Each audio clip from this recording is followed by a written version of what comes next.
Peace and blessings, family. I'm gonna do this quick check-in off. I'm saying quick, who knows with my mouth, right? Um, I just want to come in this morning and do a quick check. I have not been seeing me a lot because I've really been working um, and being more focused. Is what I've been doing more of work and being focused. But I had to take some time today and just come to you all, peace, sissy, and just hit on a few things. And I entitled this, the title is kind of long, but it's a check in ancestors, life, death, and womb wellness and balance. That's a long ass title, right? Those are all the things that's on my mind. I'm coming to you live from Baltimore, Maryland, and then tomorrow I'll be in Philly, um, saying goodbye to joining a homegoing ceremony for an elder who's not an ancestor, and a peace. And then I'll be making my rounds to visit my family in Philly before heading back to the West Coast. Um, and it's interesting. I'm in Baltimore. Baltimore has a young Black mayor and also has a Black chief of police. And I think Baltimore had a Black mayor before this mayor. Um, the West Coast, we still get news and information. And it's always canning when I hear Black people talk about defunding the police, right? To whatever that means. But then I never hear those same Black people talk about helping Black people to basically control their own communities. I never hear talk like that anymore. I think that's why I'm kind of like not feeling Black activists, some Black activists right now. I use the word some Black activists because I grew up with Black folks just did the work in their community. And when they did the work in their community, there was a responsibility that we had to each other as Black people. I don't see any of those Black activists really being entrenched in their community in terms of, we can control a lot of this killing in our own community. So as the Black mayor in Baltimore was talking about defunding the police, 7 Black people was murdered in Baltimore one night. So we have a Black mayor, Black police chief of police, and you can't you can't control your community. So I don't really know. I think sometimes when we act like we're doing something so different than our ancestors, we really realize we ain't really doing shit, but just talking, because we don't really control our neighborhoods. We don't control our community. We could, as much as we condone the bullshit in Black communities, we could really control the community. We really could have a handle on our own communities. And so Baltimore is just one of those Black cities. There's a whole bunch of them where Black folks are everywhere complaining about systematic racism, but they don't even control their own environment. See, back in the day where I grew up at, I'm from North Philly, there was a time when we controlled the whole community. Like, you didn't call the police first; you were in a community with people. If I was the woman whose funeral I'm going to, if my mom was at work and my dad was on the road working, and we got home from school and nobody was there, we went to Miss Jenny's house, or we went around the corner to our cousin's house, or you know what I mean. The block knew us. You understand? And people weren't afraid to tell us when we were wrong. And so when elders like that leave our community, I cringe, because I feel like a whole bunch of things leave with that elder. A lot of things leave when they leave. That genetic memory that somehow we keep wanting to forget, because we want to act like having white people march with you is somehow going to equal the playing field. No, when those white people that are marching get in positions of power, they want to make sure we get these home and bank loans and business loans. They want to make sure we're not getting followed around the store. Don't they follow us around the store? You understand what I'm saying? Like, because these people who talk that, so see, I'm a history person. So I talk to my elders, and most of them are now ancestors who I really value what they say to me. And I remember them talking about those hippies that was right there with them in the 60s. They grew up, and in the 90s, basically made sure they didn't get loans and shit like that. See, that's the real work. If you're gonna talk about white allies, or now we're talking about co-conspirator. This is another word they're using lately. We have all of these words to describe shit that we can't make plain, which is why we're always in like in the barrel. We're always at the bottom because we're always coming up ways to like proximity. It's like, who gives a fuck? Like, come on. Like, there's a problem in our community if the mayor is black and the police chief's is black and we still killing each other wholesale. Please tell me how white people, what they got to do with two black people blowing each other away. For real, for real. How can you defund something when you can't even control it? Because there was a time when black folks, see, that's why you can't tell me that, we got more degrees than we've ever had in history right now, and we have no control over our communities. None. We have other people riding with us for the benefit that they're going to get from it, but they still can control their own communities. I first really began to understand this concept when I lived in Newark, New Jersey, and there's a place in Newark called the Neck. So we all have a neck, but the head can't do shit without the neck. Like, the neck is an essential part of your body. That's where the Portuguese people lived. The Portuguese people lived there. And I'm saying you could go get food to eat in the Portuguese section like 2, 3 o'clock in the morning. They stuff was still open, and you could go there safe and everything. You go to parts of Newark with its black mayors. You know what I'm saying? Black folks, living in the nicest neighborhood, the poorest of neighborhoods. It's their city, and it shuts down all the places where we are. But you go to the Neck, which is the Portuguese section, it is open and it is thriving. Because in their community, they still controlling it. There's just some shit you don't do in their communities.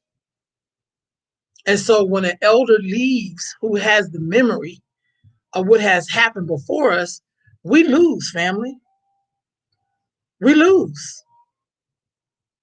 I think we got to challenge these so-called black activists to take control of black communities. That we should not be asking white people to give us stuff that we should be able to give ourselves. Black women and girls are still dying in this country at the hands of black men. Black folks are still on crickets because we feel like that's going to make us look bad to the world. When really it makes you look bad to other black girls and women, because evidently we're not safe in our own communities with people who look like us. And then we're going to blame that on racism too. Y'all, give me a fucking break. Our ancestors have been through slavery. They have been through the Middle Passage. They have been through some horrific times that we can't even fathom in the worst horror movie you're ever going to see. And they never had time to blame white supremacy because they knew they could be accountable to each other and they could build with each other. That's what they knew. So even as I am here and Yeye saying, what is the solution for the problem? Accountability. Accountability. I'm calling on what I learned from my ancestors, who are my elders, who are now ancestors growing up. They were accountable to each other. They checked people. They didn't condone men's bad behavior because it was their son or their husband or their brother. They didn't let religion, control how they interfaced with men. If a brother was wrong and he was out of pocket, they would say something. In my community, if I got in trouble, it was like the whole goddamn block knew. You know what I mean? So it was like, oh God, no one. I watched Concrete Cowboy. I don't know if y'all seen this on Netflix. And there's a scene in there where the young man decided he was not going to live with his dad, and then he went to a neighbor and was like, "Please let me stay here." And she was like, "Look, I got rules here, just like your daddy got rules. So you can't come in here." So she didn't act like, "Well, I'm gonna let you stay here, even though your daddy kicked you out for a reason." And you're going to have to abide by his rules. I'm not going to sidestep your daddy or your parent, period. We don't do that anymore. We don't even contact the parent. One time, I remember I called myself having a moment with my mom and went around the corner to my aunt's house, and my aunt worked the snot out of me and was like, "So what we doing here?" I'm like, "I'm going home." Do you understand what I'm saying? She did not act like, "Well, you could just stay here, You know what I mean? And sidestep your mama. My auntie was like, first of all, she gave me hella chores, wore my ass out. I caught myself leaving with my Marvin Gaye albums or whatever, going around the corner. And then my Aunt Winnie, blessed memory, worked the shit out of me the whole day. And then it was like, so what are we doing? And I'm like, I'm going home.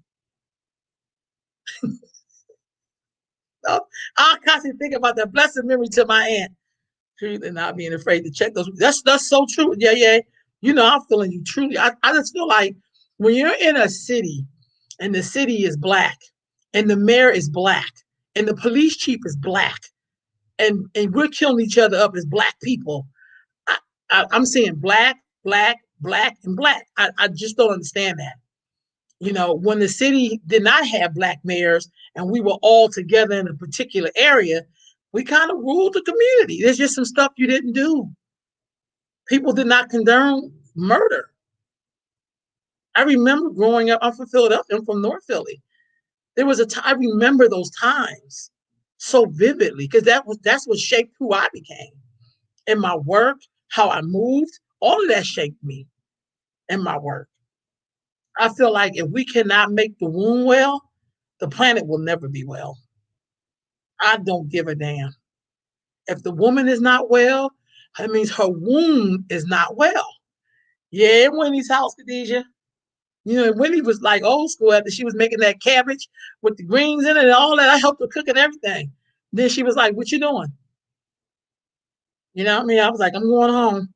I already knew that's what the answer was, but she didn't sit there and like condone my behavior or whatever the falling out was what I had with mom or whatever. She was just like, she wasn't gonna make the shit cushiony at all. She made me work. And I feel like that's really the answer. And I don't think outside forces can give Black people the answer. I don't think you taking mental health care services that you got from the very people that made us sick is going to make you well. What I learned earlier on is the more you try to be like the so-called white people, it's going to make you sick. See, because I don't know about you. I can't walk past people and don't speak to them. I don't know about you. I can't look people's children in the face and see that they're the enemy. Or so I'm not wired that way.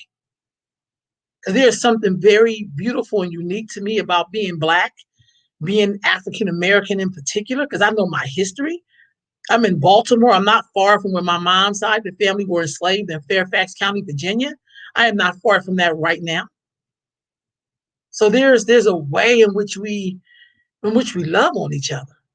And I'm not sure of how much us trying to talk about mental health and getting this mental health program from the very people and system that enslaved our ancestors and incarcerated damn near all Black men in the 90s, which is why most of us didn't get husbands till we was damn near in our 40s and 50s. You know what I mean? A lot of stuff happened to us. It was at the hands of these very same people.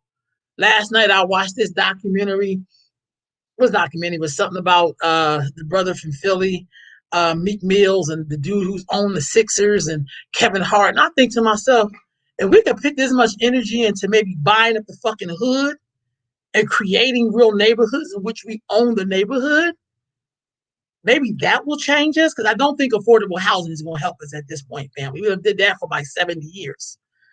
What if we did some home ownership?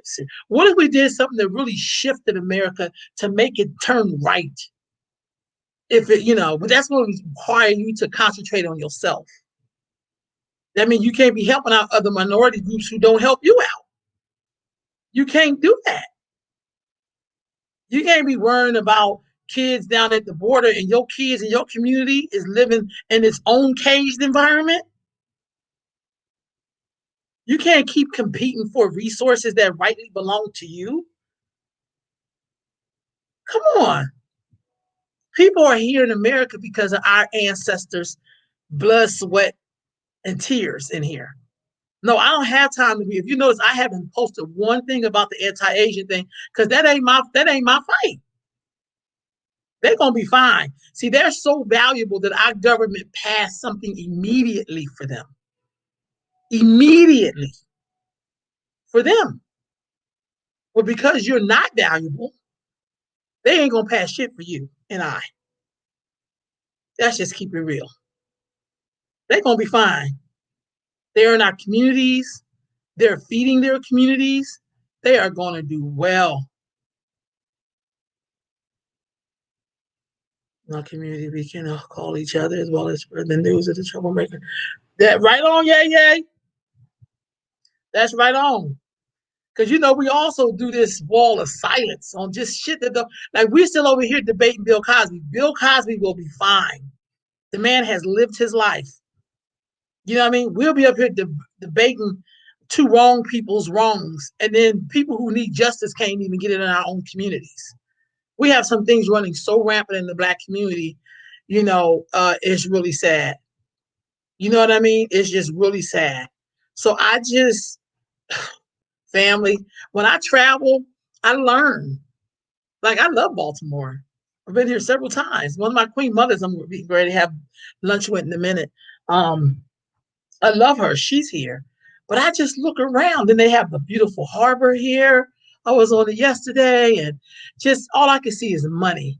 Then we looked at the buildings and there's these big tall buildings. Most of them is insurance places, insurance, pharmaceutical, attorneys' offices. Y'all catching this? So I mean, that's still the basis of their city here, because that tells you where the money is. So ask me again why we can't buy the hood. Ask me again why we still asking for affordable housing. And affordable housing for some people is paying $2,000 a month. When has that ever been affordable? Why couldn't that be somebody's house note? Like, well, help me out, family. So I don't know. I am here in my community. Everywhere I go, where we are is my community, but it's these same practices. I don't know if having Black people be mayors mean any goddamn thing. I don't know if having the Black person be chief of police mean anything. Seriously. I don't know if those things mean anything. I don't know if representation really matter. Because I'm done with looking and seeing Black people be a part of the fixtures. We've been part of the fixtures of America since America's been America. We have always been a fixture. But we ain't never had no goddamn power. We have never really owned anything. Because Lord knows if you become the president of this here corporation called America, you cannot look out for Black people. You have to basically tell the powers that be, I will not do anything to help Black people. And I don't mean like, oh, he helped with healthcare. Let me take, dude, give me a break. You did special things for special groups. We don't get to be a special group. We the people who built America. We the people who you did redlining on. We the people who you locked up all our men mainly in the crack era. The people who built your railroads. The people who every time you had a come up, it was off the backs of my ancestors and us and me. But we don't get to be a special group. We are still fighting for common sense and rights. We still ain't getting no 40 acres in the mule. I mean, come on, family. How many more presidencies can we deliver and not get shit? But yet, come on. Come on. And now we can clearly see that this person was going to do shit for us anyway. See, my truth is, family, I didn't mind Donald Trump being in office because to me, he equaled the playing fields. He made it equal. He didn't like nobody goddamn body. I'd rather deal with somebody like, I don't like none of y'all because that means I'm going to have to work my ass off like I should have been working my ass off. I don't want somebody who's in there like he my friend, but he really ain't going to do shit for me. But I think he going to do something for me, but he really ain't going to do nothing for me. See, I want the blatant enemy. I don't want somebody who's a friend of me. You could keep the frenemies. I could deal with an enemy. Black people, we can always survive with an enemy because we don't rely on them for anything and we go for self. And that was the real beauty of having someone who y'all clearly thought was a racist. But to me, he's just doing what every president has done since been in there. I don't think making what makes you black is you cheat on your wife and you get your penis sucked in the White House. Like all of these things do not make you black. You lie to your wife and you smoke weed. None of that shit makes you black. But you know, black folks, because some of our self-worth is so in the toilet, all the gutter shit we make black. And none of the brilliant shit we make black. See, brilliancy is when you can control your own neighborhood. See, black girl magic is when you go for self, not help somebody else go for themselves, but they don't do shit for us in return. I say black folks, if we can control our own communities, if we can make sure black women and girls are safe, if you can make sure the sacred portal is safe, which is the woman and girl, because if she does not produce life, we will not come through. But if we're killing her up every day, every 8 hours, a black woman is murdered in America by a black man, and you want me to talk about white supremacy? Are you fucking kidding me? Are you kidding me? How did our ancestors make it through all of this? And yet we come here now and we killing each other. But we the black mayor, we the black police chief, we black school teachers, administrators, you name it. Black folks have had every job in America you could possibly think of, from the gutter up to the top of the roof. We done had every job in this corporation. And yet we are still at the goddamn bottom. We are still protecting our predators in our community. We're still doing a campaign on some bullshit. We still have to tell people Black Lives Matter, except when it comes to black people. Then your black life don't matter at all, especially if you're a black girl or woman. You could be wiped away and black folks don't even give a shit. Unless a white cop kills you, and then we may say something, depending on if it's been recorded or not on video. I mean, this is the hypocrisy, y'all, of us. And so I don't know how our ancestors would feel. If they could really come up out the grave, if Harriet Tubman could really come up out the grave as Harriet Tubman and take a walk, but what would she say? What would the greats say? What would Malcolm X say? You know, what were all our ancestors who ran up out the South, who crossed that Canadian border, who was trying to find, who ran into Mexico? What would they really say? Would they be pleased? Would they be like, yeah, we did all that surviving for us to be here now and blaming other people and not going for self? Because all they wanted was the opportunity to go for self. All some of them really wanted was just to be left the hell alone and to be themselves. They didn't really want to be with other people who were trying to make them to be. One of the things I understand about slavery, it was all about erasing people. It's all about the erasing. If I can erase you, then you'll be me, and then there's no you. No, when you came and got us, sold us, purchased us, whatever we want to dream that part up about, we already had a language in the culture. When you came and got us out of Africa, we already had that. Some of us want the right to be that again. I like the fact I can change my hair up 1,000 different ways. I'm the black woman. I like that color looks good on me. I love it. I can wear any color and it's popping because my melanin is popping. I love the fact that I have such flavor when I'm walking down the street, people stop and stare at me. I'm not offended by that. I love to see little babies look at me and be like, oh my God, because I get that all the time. And I coo back at them. See, that's really who we really are. But I'm here to say we got to really challenge these black activists who talk all this shit, but can't get 3 black people together in the hood, who don't really know black people for real, who went off somewhere and got some damn ideas and some new words and can't even really talk to the community that they claim they represent. I'm just so sick of that. Like, I don't even, I'm like, come on, family. Like, are you serious? I'm heading up into Philly in the morning to a funeral, and we're so powerful, but we got to have some accountability, family. We got to have some responsibility. Like I don't even know how we can say ancestors' name if we ain't really living right. Like their living should not be in vain. We should feel some kind of way, family. We should feel some kind of way that here we are doing the same damn thing. Like, come on. And no, we're not doing it like our ancestors because they did have some shit to show for it. It don't matter that they came up with systems. We should be studying those systems so we can see them when they come. So we should already know about this. We should really understand redlining. We should really understand all of that. The asks should be different. It should not be affordable housing. It should be home ownership. Give us some of this land that we must call our own. Sounds familiar? We've had a lot of great so-called prophets to come. Some people consider them prophets or messiahs or whatever. And they came with some good stuff, brother. If you agree with them or not, you have to admit the stuff was good. So whether if you're talking about Noble Drew Ali or Elijah Muhammad or whoever, they all had great programs. Marcus Garvey. I mean, come on, family. So we don't have to reinvent the wheel. I'm not concerned with saying that I came up with something. I'm just a continuum. I ain't create nothing down here.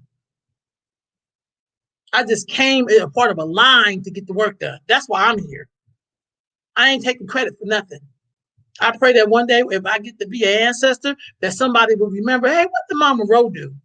Maybe we should be looking at some of that. Because they have left us enough blueprints where we can really do what we got to do. It really shouldn't be this hard now. You know what I mean? I've known Black people to create their own systems. That's where I come from. I was with a group of Black women who was like, our babies are dying. Let's build a clinic. Matter of fact, it was like, first of all, let's make sure we could be a mentor to this person. That's how the birthing project got started. I was 18 years old when I went to work for these Black women who were, some of them were state workers. The founder was a state worker. You know what I mean? And then she started her nonprofit. Then she was like, I don't like the way they treat our women at the doctors. They didn't go down and boycott the goddamn city hall. Let's build a clinic. And they built a clinic that stayed up for 25 years. They didn't sit and wait for somebody to say, please help us save our babies. No, we will save our babies. What happened to that part of us? You know, if you didn't, I remember my neighbors, we had a tomato scare in California. They immediately started growing their own tomatoes and brought me over tomatoes next door. And I didn't even cook with tomatoes like they did. They were from Afghanistan. So they used a lot of paste and stuff. But they didn't say, oh my God, let's go protest. They was like, no, let's grow these own goddamn tomatoes. That spirit, family. So you become very dangerous, and y'all want to put the you become dangerous when you control yourself. That's where you should be feeling threatened. But since you don't control yourself, this system, they do target practice on you, dude. They got bigger fish to fry. You ain't Russia. Like, you know how we all love that California, the snow crab? Do you know most of that comes from Alaska? Or Russia, sorry. They come from Russia. You know what I'm saying? Come on, y'all. Family, come on. You look at Africa, China is all over Africa right now. You think they worried about some anti-Asian hate here in the U.S. when 7 out of 10 homes in California is owned by an Asian? Ain't nobody stopping them at the bank. I mean, they do have a lot of their own banks, though. Because that's how you know you're valuable. That's how you know you're valuable. When you can say, stop hate, Asian hate, and then the president goes and signs a whole declaration to protect you. For Black folks, we being lynched in broad daylight. But because there's no value in you, why would I want to protect you? Come on, family. I know we can do it because I've seen us do it before. I was a part of that. I was a young person, but I was a part of that at the time. I know what we can do as a people. I know we can homeschool. I know that this homeschool thing really was a safety net in disguise for Black folks because you can be in control of your own child's education. You could hear what kind of teachers they have in their classroom. Hell, you could even be radical enough to raise them yourself. That doesn't take anything special the way you think it does. It really doesn't. So, family, I'm always enjoying my stay in Baltimore. For me, when I travel, I have to check in with my elders, which is what I'm doing. I'm getting ready to have lunch with the elder now.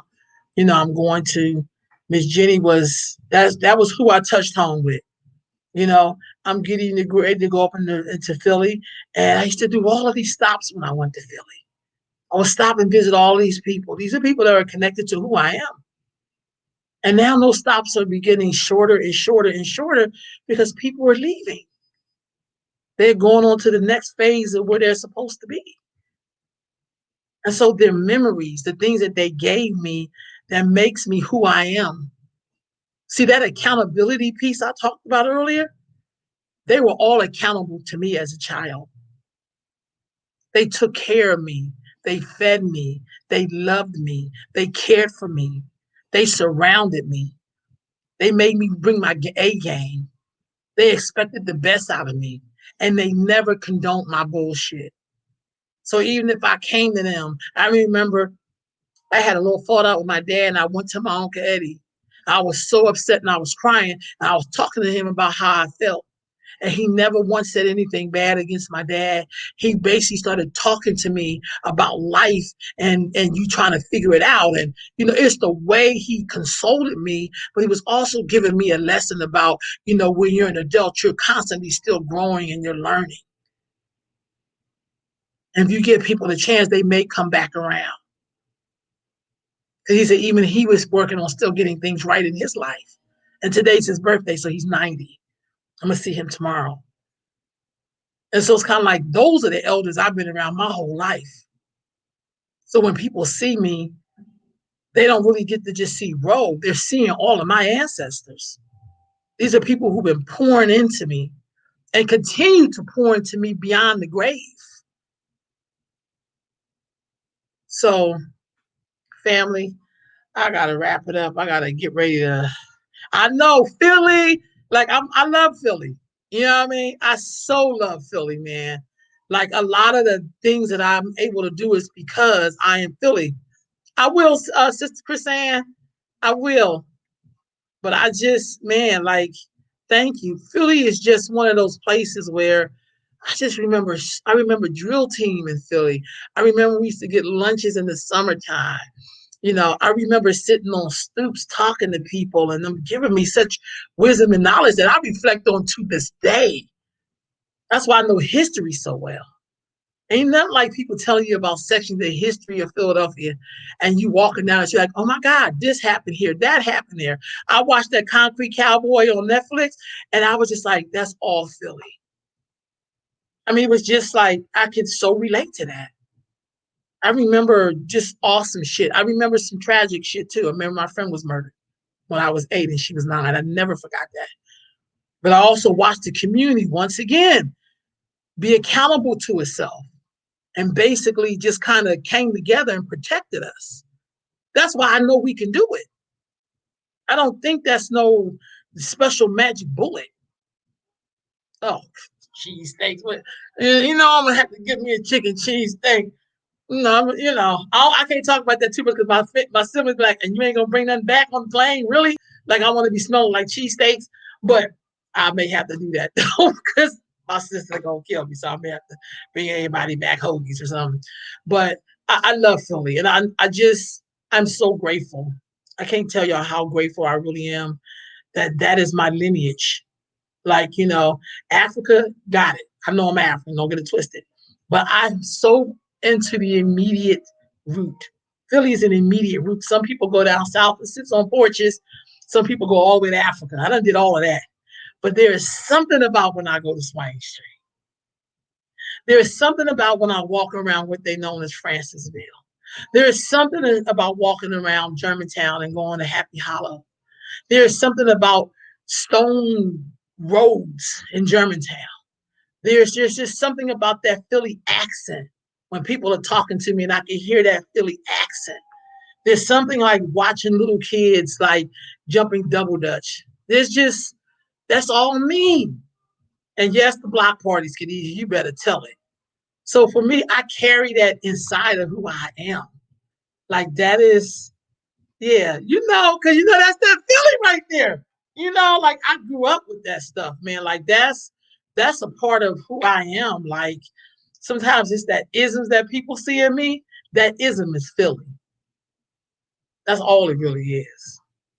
I look for that everywhere I go because those people took care of me. And it's interesting. My mom's side of the family, they're from Virginia. My dad's side of the family, from South Carolina, North Carolina, Gullah Geechees from the Sea Islands of South Carolina. So all of that makes that Philly for me. Every time I start digging in other people's family, because I help people with the genealogy, that South come up. But that's what makes Philly. And I'm never letting that go. Never.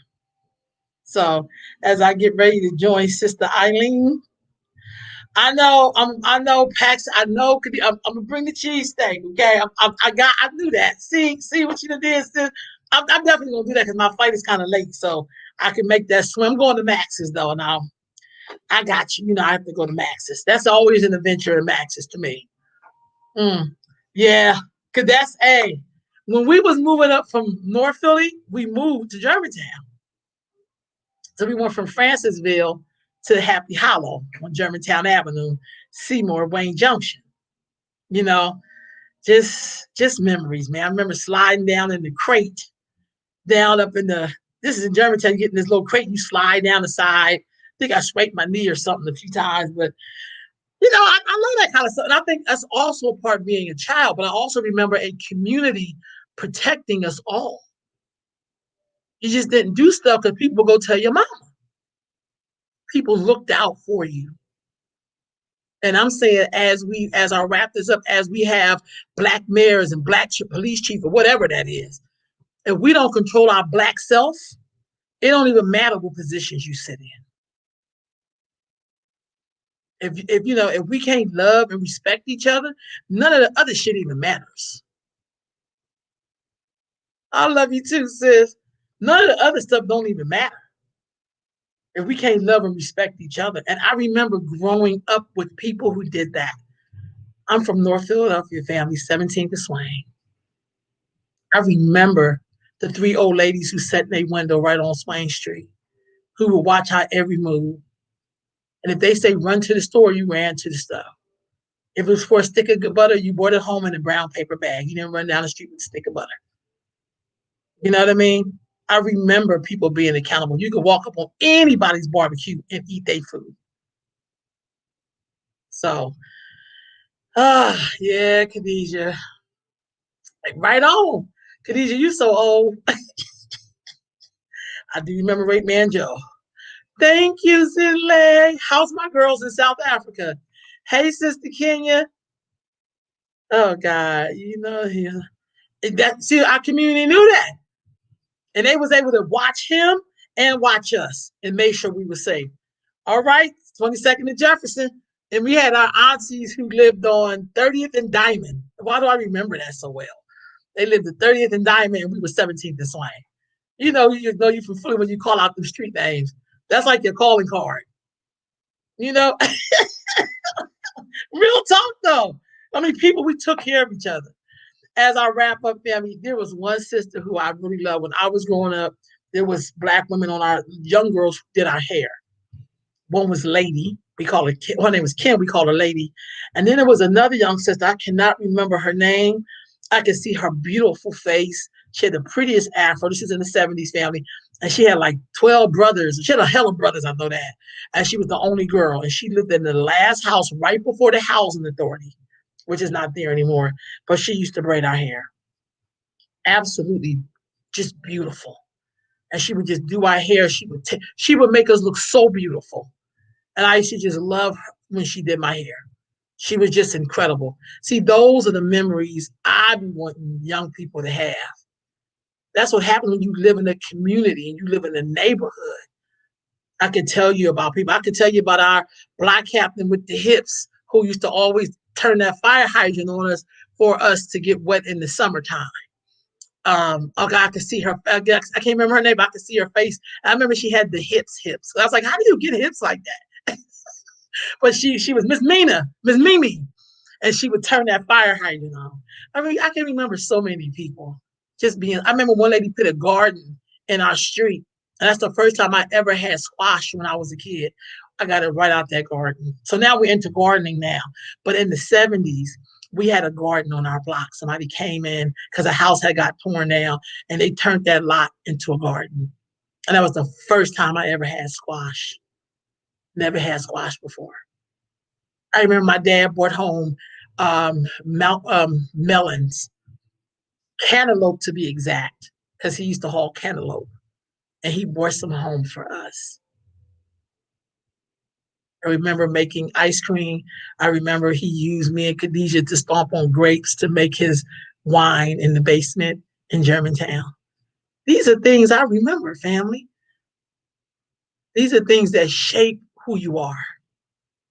So as you look at young people, and if you're blessed enough to grow old, you'll remember that you're a part of somebody's memory. How would they remember you? What impression, what imprint would you make on them? And I'm saying it's not about being the first anything. It's about being accountable to yourself and your community and making our community safe. Right on, right on. So, family, I could be on here all day, but then I gotta get ready to go meet Mama Lean, Eileen Miller, um, our Queen Mother. She's from Philly too, but she lives here in Baltimore. And we're gonna probably talk and laugh. I always keep her laughing because I'm so silly. So, and I love seeing a smile. Y'all have a great day. And remember, our ancestors, y'all. Remember our ancestors and ask yourself if they was to show up here right now, would they be pleased? How would they really feel about who we are? All right, family. Peace.